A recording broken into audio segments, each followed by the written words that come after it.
আসসালামু আলাইকুম রহমতুল্লাহ। ভারত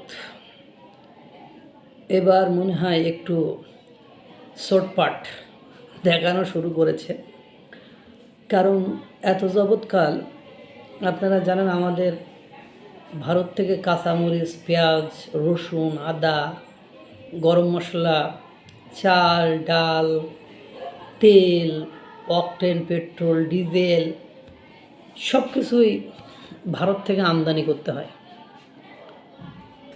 এতকাল যুগের পর যুগ আমরা ভারত থেকে পেঁয়াজ আমদানি করেছি।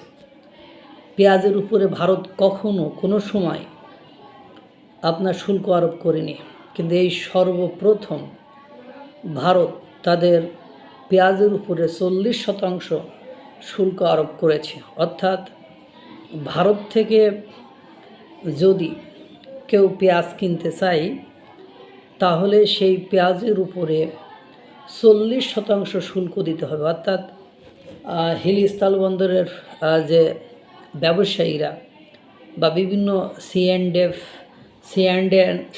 এফ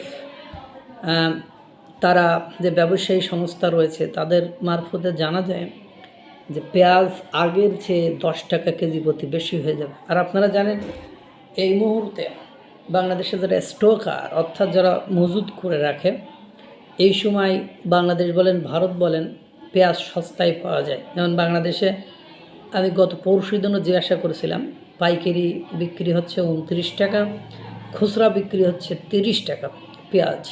তাহলে সে তুলনায় ভারতে এই পেঁয়াজ নট মোর দ্যান 15 অথবা 12 টাকা, 12 টাকায় ভারতে পেঁয়াজ 12 টাকায় পাওয়া যাচ্ছে। ভারতীয় যে পেঁয়াজ সেটা 12 টাকায় পাওয়া যাচ্ছে।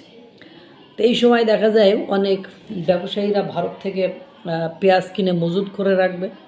সেই মজুত করা পেঁয়াজ যখন বাংলাদেশের এখন পেঁয়াজ উঠতেছে, এই সময় যদি বাংলাদেশে পেঁয়াজ আমরা 30 টাকায় এভারেজ হিসাবে যদি 30 টাকা ধরি আমরা যারা খুচরা কিনে, তাহলে এখান থেকে 3 থেকে 4 মাস পরে এই পেঁয়াজ 50 থেকে 55 টাকা কেজি হবে। এখন ভারত থেকে যদি 12 টাকায় তারা খুচরা বিক্রি করে, তাহলে পাইকারিতে দেখা যায় 10 টাকা নিয়ে আসতে ক্যারিং খরচ, যে খরচ সে খরচ সরকারের ভ্যাট দিয়ে সেটা প্রবাবলি সম্ভবত 15 টাকা খরচ হয়। 15 টাকা খরচ হলে পরে ওটা যদি বাংলাদেশের পেঁয়াজ 50 টাকা হলে ভারতের পেঁয়াজ স্পেসিফিকভাবে আপনার বাংলাদেশের মার্কেটে 30 টাকা 40 টাকায় বিক্রি করা যায়। সেক্ষেত্রে একটা ব্যালেন্স থাকে যে বাংলাদেশের পেঁয়াজের দাম যাতে মার্কেটে আগুন না হয়ে যায়, সেটাকে নিয়ন্ত্রণ করতে ভারতের পেঁয়াজ বরাবরই দরকার হয়।